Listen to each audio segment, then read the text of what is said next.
പക്ഷെ അവസാനം കുറച്ച് കൺഫ്യൂഷനാണ്. അത് നമ്മൾ ചിന്തിച്ചെടുക്കണം. അത് നമുക്ക് അങ്ങനത്തെ ഒരു ത്രില്ലർ പോലെ അല്ല, നമ്മൾ അതിന് കൂടെ കൊണ്ടുപോകും. എല്ലാ ദിവസവും മിസ്റ്ററി ത്രില്ലർ പടം കാണുന്നവന്മാരാണെങ്കിൽ ഇതൊക്കെ വന്നിട്ട് അയ്യേ ഇതെന്തേ ഇത് നമ്മൾ കുറേ പടം കാണുന്നവർ നമ്മുടെ അടുത്താണ് ഇതൊക്കെ അങ്ങനെയൊക്കെ ഒന്ന് ചോദിക്കുന്നത്.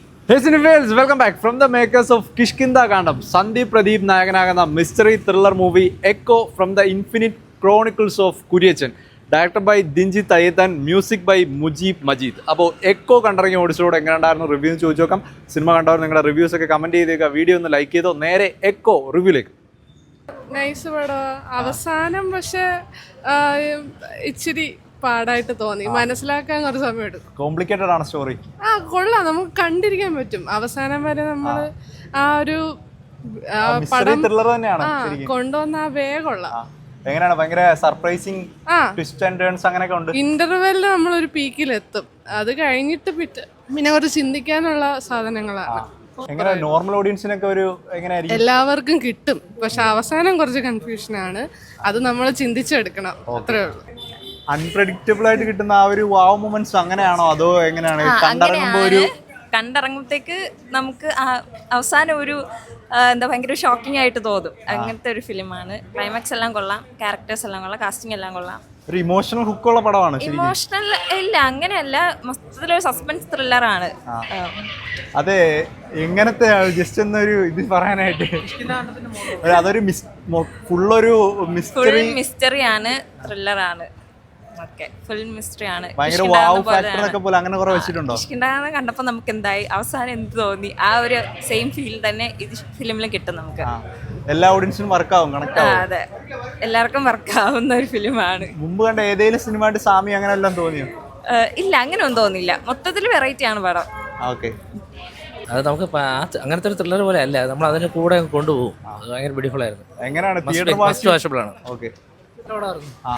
നല്ല റേറ്റിംഗ്, ക്ലൈമാക്സ് ഭയങ്കര ഇമ്പാക്റ്റ് അല്ല, അൺഎക്സ്പെക്ടഡ് അങ്ങനെ പറയാനുണ്ടോ? ഉണ്ട്, ചെറിയ ട്വിസ്റ്റും കാര്യങ്ങളൊക്കെ ഉണ്ട്. പിന്നെ മൊത്തത്തിലൊരു നല്ല സെറ്റപ്പ് ആയിരുന്നു. എന്തെങ്കിലും ഭയങ്കര സൈക്കോളജിക്കൽ അങ്ങനെ ക്രിയേറ്റീവ് അങ്ങനത്തെ പടമാണോ? സൈക്കോളജിക്ക് ഒരുപാട് ചിന്തിച്ചെടുക്കേണ്ട അങ്ങനത്തെ ഉണ്ട്. നമ്മൾ തന്നെ ചിന്തിച്ചെടുക്കേണ്ട. ടോട്ടലി വർക്കാവും. വർക്കാവും. വലിയൊരു ഹൈപ്പില്ല, അങ്ങനെയാണോ? എങ്ങനെയാണ്? അങ്ങനെയല്ല, ഇപ്പം കിഷ്കിന്ദ കാണ്ഡം ഇഷ്ടപ്പെട്ട ആൾക്കാർക്ക് ഇത് ഇഷ്ടപ്പെടും എന്ന് പ്രതീക്ഷിക്കുന്നു. എനിക്ക് ഇഷ്ടപ്പെട്ടു. ഓക്കെ, നല്ല പടം. എങ്ങനെയുണ്ട്? നമ്മൾ കിഷ്കിന്ദ കാണ്ഡമൊക്കെ ഒട്ടും അൺപ്രഡിക്റ്റബിൾ സാധനമായിരുന്നല്ലോ, അതുപോലെ ഇതൊരു മിസ്റ്ററി കൺഫ്യൂസിങ് എങ്ങനെയാണോ? ഇതൊരു എൻഗേജിങ് ത്രില്ലറാണ്, നന്നായിട്ട് എടുത്തിട്ടുണ്ട്. നല്ല ഇറ്റ്സ് എ ഗുഡ് ഫിലിം. എങ്ങനെയാണ്? സ്ലോ ബേൺ ആയിട്ട് പോയിട്ട് അങ്ങനെയാണോ? സീറ്റഡ് മൊമെന്റ്സ് അതായത് like through out the movie നന്നായിട്ട് ക്യാച്ച് ചെയ്യാണ്. അതായത് നമുക്ക് ഒരു സെക്കൻഡിൽ പോലും ബോറടിക്കില്ല. ആൻഡ് ഒരു ജനറൽ ഐക്യ വെച്ചിട്ടുള്ള പ്രഡിക്ഷൻ ഒക്കെ ബിയോണ്ട് ആയിട്ടുള്ള ഒരു സിനിമ. ഓക്കെ, നമ്മൾ ഓഡിയൻസിന് അതെ, it's A must watch movie. അതായത് മലയാള സിനിമയുടെ ഒരു എന്താണ് പുതിയ ലെവൽസ് അതിനെ ചലഞ്ച് ചെയ്യുന്ന ടൈപ്പ് ഒരു പടമാണ്. ഇന്റർനാഷണൽ സ്റ്റഫ് എന്ന് പറയാം. ഇന്റർനാഷണൽ എന്ന് പറയാം. ഓക്കെ, നോർമൽ ഓഡിയൻസിന് എങ്ങനെയായിരിക്കും? നോർമലി നല്ല പടമാണ്. അതിന് അധികം ഐക്യവും അങ്ങനെ എക്സ്ട്രാ ഓർഡിനറി അതൊന്നും വേണ്ട. നല്ല ബേസിക് ആൾക്കാർക്ക് മനസ്സിലാവുന്ന, നമ്മുടെ വീട്ടിലുള്ള അമ്മയ്ക്കും അച്ഛനൊക്കെ മനസ്സിലാവുന്ന തരം പടമാണ്. ഓക്കെ, ഒരു എക്സ്പെരിമെന്റൽ അല്ല. അപ്പം അല്ല, എക്സ്പെരിമെന്റൽ അല്ല. It's a very basic movie but then well made and the production quality is very good. Okay, Kishkindha Kandam കണ്ടിറങ്ങിയപ്പോൾ ഒരു വാവ് ഫാക്ടർ പോലെ അതിനെക്കാട്ടിയും എനിക്ക് തോന്നുന്ന കുറച്ച് വളരെ മനോഹരമായ പടമായിരുന്നു. കാരണം വെച്ചാൽ തിരക്കഥയൊക്കെ ഭയങ്കര രസമായിരുന്നു. ഇതെല്ലാം ഇഷ്ടപ്പെട്ടു. നമുക്ക് മസ്റ്റ് തിയേറ്റർ വാച്ചബിളാണ് പടം.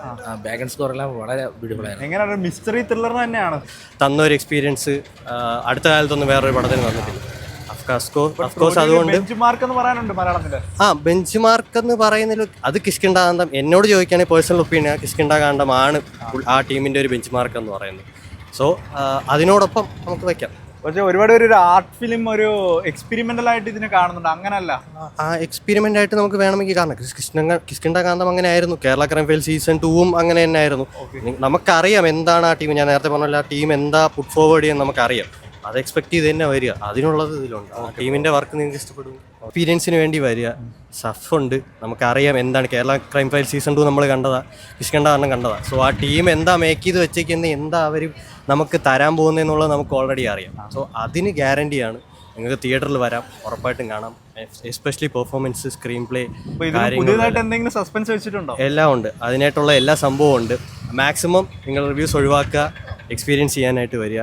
തിയേറ്ററിലോട്ട് വരിക, എത്രയും പെട്ടെന്ന് തിയേറ്ററിലോട്ട് വരിക, സ്പോയിൽ ചെയ്യാതെ പടം കാണുക. ഓക്കെ, നമ്മൾ നോർമൽ ഓഡിയൻസിന് കോംപ്ലിക്കേഷൻസ് ഒന്നും ഇല്ലാതെ മനസ്സിലാവുന്ന ട്വിസ്റ്റ് ആൻഡ് ടേൺസ് അത്യാവശ്യം മനസ്സിലാവും. നിങ്ങൾക്ക് അധികം ചിന്തിക്കേണ്ട കാര്യങ്ങൾ വരുന്നില്ല. എൻഡിലോട്ട് വരുമ്പോഴത്തേക്ക് വേണ്ട ഉത്തരങ്ങളും കാര്യങ്ങളും എല്ലാ അതിൽ തന്നെ ഉണ്ട്.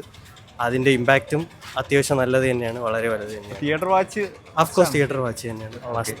ഒരിക്കലും ബ്രോ ഞാൻ ജോണർ മിസ്റ്ററി ത്രില്ലർ തന്നെയാണ് ബ്രോ, അതിൽ ഒരു മാറ്റവും ഇല്ല. പക്ഷേ കിഷ്കിന്ധാകാന്ഡം വച്ച് നോക്കുമ്പോൾ എനിക്ക് കുറച്ച് അത്രയും എനിക്ക് ഇഷ്ടപ്പെട്ടില്ല. പക്ഷേ എങ്കിലും ആക്ടിങ് വൈസ് നോക്കുകയാണെങ്കിലും പെർഫോമൻസ് നോക്കുകയാണെങ്കിലും BGM സ്റ്റോറി എല്ലാം എനിക്ക് നല്ല ഇഷ്ടപ്പെട്ടു. കാരണം എല്ലാവർക്കും ഈ ജോണർ പിടിക്കത്തില്ല. പക്ഷേ എനിക്ക് ഫസ്റ്റ് ഡേ വന്നപ്പോൾ തോന്നി എനിക്ക് നല്ലൊരു ഇഷ്ടപ്പെടാനായിട്ടാണ് തോന്നി. കാരണം പ്രത്യേകിച്ച് സന്ദീപിൻ്റെ ആക്ടിങ്, സ്റ്റോറി കൊണ്ടുവന്ന രീതി കുറച്ച് കൺഫ്യൂസിങ് ആണ്, കുറച്ച് നമുക്ക് മനസ്സിലാക്കാൻ കുറച്ച് പാടാണ്. എങ്കിലും അവസാനമൊക്കെ ആകുമ്പോൾ നമ്മളെ കണക്ട് ചെയ്യുന്നുണ്ട്. എനിക്ക് നല്ല ഫീലായി, എനിക്ക് നല്ല കണക്ട് ആയി പടം. കൊള്ളാം ബ്രോ. ഒരു സൈക്കോളജിക്കൽ ഒരുപാട് കോംപ്ലിക്കേറ്റഡ് ട്വിസ്റ്റ് ആൻഡ് ടേൺസ് അങ്ങനെ ഇല്ല ബ്രോ, നമുക്ക് നോർമലി പോകുന്ന ഒരാൾക്ക് മനസ്സിലാവുന്നതേ ഉള്ളൂ. അങ്ങനെയും കൺഫ്യൂസിക്കാനൊന്നുമില്ല. ആ സ്റ്റോറി ലൈൻ കുറച്ച് അവിടെയും ഇവിടെയൊക്കെയാണ്. അപ്പം കുറച്ച് കണക്ട് ആവാൻ കുറച്ച് ബുദ്ധിമുട്ടെന്നേ ഉള്ളൂ. പക്ഷെ അവസാനം നല്ലതായിട്ട് കൺവേ ചെയ്യുന്നുണ്ട്. നമ്മൾ പ്രതീക്ഷിക്കുന്ന ഒരു കാര്യമല്ല അവസാനം. ബോണ്ടിങ് ആയിട്ടാണ് നിർത്തുന്നത്. അവസാനം നമുക്ക് എവിടെയോ ഒരു മിസ്സിങ് ഫീലായി. എനിക്കൊരു മിസ്സിങ് ഫീലായി. ആ ഒരു ക്യാരക്ടർ എവിടെയെന്നൊരു എനിക്ക് ഫീലായി. എങ്കിലും എന്താ പറയാ, സ്പോയിലർ അല്ല ആ ഒരു ഇത് അനിമൽസിന്റെ അത് എങ്ങനെ ഉണ്ടായിരുന്നു ശരിക്കും? നമ്മൾ ട്രെയിലർ കണ്ടപ്പോൾ VFX CGI അടിപൊളിയായിരുന്നു. ഒന്നും പറയാനില്ല. എനിക്കത് VFX ആണെന്ന് തോന്നുന്നില്ല. പക്ഷെ കുറെ കാര്യങ്ങളൊക്കെ ഭയങ്കര നാച്ചുറൽ ആയിട്ട് ഫീൽ ചെയ്തു. പ്രത്യേകിച്ച് അനിമൽസിന്റെ അതിലാണ് ആദ്യം മുതൽ അവസാനം വരെ പോകുന്നത്. അതൊന്നും പറയാനില്ല. സന്ദീപിന്റെ ഒരു ബ്രേക്ക് ത്രൂ ഉറപ്പായിട്ടും. കൊള്ളാം ബ്രോ, കൊള്ളാം, നല്ല പടം. നമ്മൾ കിഷ്കിന്ധാകാന്ഡത്തിൽ പ്രതീക്ഷിക്കാതെ കിട്ടിയ ഒരു ഹൈയോ അങ്ങനെ മൊമെന്റ്സ് ഉണ്ട്. ക്ലൈമാക്സ് ഒക്കെ അടിപൊളിയായിരുന്നു.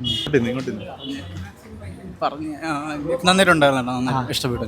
നമ്മൾ ഒട്ടും എക്സ്പെക്ട് ചെയ്യാത്ത അങ്ങനെയാണോ? ഏകദേശം നമ്മൾ എക്സ്പെക്ട് ചെയ്തില്ല. അവസാനം കുറച്ച് അത്യാവശ്യം സ്റ്റോറി എങ്ങനെയാണ് ഒരു ഇത് പറയണം, നമ്മൾ ഇതുവരെ മലയാളത്തിൽ കണ്ടിട്ടില്ലാത്ത അങ്ങനത്തെ ടൈപ്പ് ആണോ? ശരി, അങ്ങനെ എനിക്ക് അങ്ങനെ ഹൈപ്പൊന്നും കൊടുക്കണ്ട. കിഷ്കിന്ധാകാന്ഡം ആ ഒരു ഹൈപ്പിലാണ് വന്നത്. ആ ഒരു ഓവർ എക്സ്പെക്ടേഷൻ ആവുമോ അതോ? തീർച്ചയായിട്ടും നമ്മുടെ രാജുവേട്ടന്റെ പടത്തിനെ പോലും നമ്മൾ സൈഡിലേക്ക് മാറ്റിയെടുത്തിട്ട് ഈ ഒരു സിനിമ ആദ്യം കാണാൻ വന്നതിന്റെ കാരണം അത് തന്നെയാണ്. എക്കോ എന്ന ഇത് തന്നെയാണ്. സിനിമ തുടങ്ങി സിനിമയുടെ തുടക്കത്തിൽ തന്നെ ടാഗ് ലൈൻ എഴുതി കാണിക്കുന്നത് ദ ക്രോണിക്കിൾസ് ഓഫ് കുര്യച്ചൻ എന്ന് പറഞ്ഞിട്ട് തന്നെയാണ്. അപ്പം ഈ കുര്യച്ചൻ എന്നുള്ളൊരു വ്യക്തി ആരാണ്? അപ്പോൾ അദ്ദേഹവുമായിട്ട് ബന്ധപ്പെട്ട് കുറേ പേരുണ്ട്. അപ്പം അവരുടെ ലൈഫിൽ പല കാലഘട്ടങ്ങളിലൊക്കെ എന്ത് സംഭവിച്ചു, എന്താണ്, ഇങ്ങനെ കുറേ മിസ്റ്ററി ത്രില്ലർ ആ ഒരു ഇതിലാണ് പോകുന്നത് സിനിമ. കൂടാതെ തന്നെ ഒരു മലേഷ്യയും എല്ലാ ഒരു ക്യാരക്ടേഴ്സ് ഈ സിനിമയിൽ അഭിനയിച്ചിട്ടുണ്ട്, 2 പേര്. അതായത് ഒരേ വ്യക്തിയുടെ തന്നെ ചെറുപ്പകാലവും പിന്നെ പ്രായമായിട്ടുള്ളൊരു കാലഘട്ടം. അപ്പം ത്രൂ ഔട്ട് എന്ന് വെച്ച് കഴിഞ്ഞാൽ ഒരു മലയോര പ്രദേശം, അതായത് കേരള കർണാടക അതിർത്തിയിൽ വന്ന ഒരു മലയോര പ്രദേശം ആ ഇതിലാണ് കഥ നടക്കുന്നത്. അങ്ങനെ എല്ലാ കഥാപാത്രങ്ങളും പിന്നെ നമ്മൾ കഥ പറഞ്ഞു പോകുമ്പോഴത്തേക്കും ചില കാര്യങ്ങളായിട്ട് ഇങ്ങനെ റിവീലായിട്ട് പോകുന്നു. ഫസ്റ്റ് ഹാഫ് വളരെ മികച്ചതായിരുന്നു, അതിഗംഭീരമായിട്ടായിരുന്നു. സെക്കൻഡ് ഹാഫും അതേ രീതിയിൽ തന്നെയാണ് കൊണ്ടുപോകുന്നത്. പിന്നെ ചില കാര്യങ്ങൾ റിവീൽ ആയപ്പോഴത്തേക്കും ഇത് നമ്മൾ ട്രെയിലറിലൊക്കെ കണ്ട പോലെ ത്രൂ ഔട്ട് മിസ്റ്ററി, ക്യാരക്ടേഴ്സും ഭയങ്കര കോംപ്ലിക്കേറ്റഡ് ആവുന്നുണ്ടോ? അല്ലല്ല, ഭയങ്കരമായിട്ട് കോംപ്ലിക്കേറ്റഡ് ആയിട്ട് നമ്മൾ കാട് കയറി ഇടയ്ക്ക് നമ്മൾ എന്തെങ്കിലും ചിന്തിച്ചു കഴിഞ്ഞാലാണ് പ്രശ്നം. അതല്ല, ആ സിനിമയിൽ നമ്മൾ മാത്രം ശ്രദ്ധിച്ചിരിക്കുക, ഇത് ഇങ്ങനെയാണ്. അപ്പം എല്ലാ കാര്യങ്ങളൊന്നും നമ്മൾ സ്പൂൺ ഫീഡ് ചെയ്ത് പറയുന്നത് പോലെയല്ല ഇതിനകത്ത് കാണിച്ചിരിക്കുന്നത്. ഇപ്പം ചിലർ ഇവർ തമ്മിൽ എന്താണ് ഇഷ്യൂ എന്നൊന്നും അവർ പറയുന്നില്ല.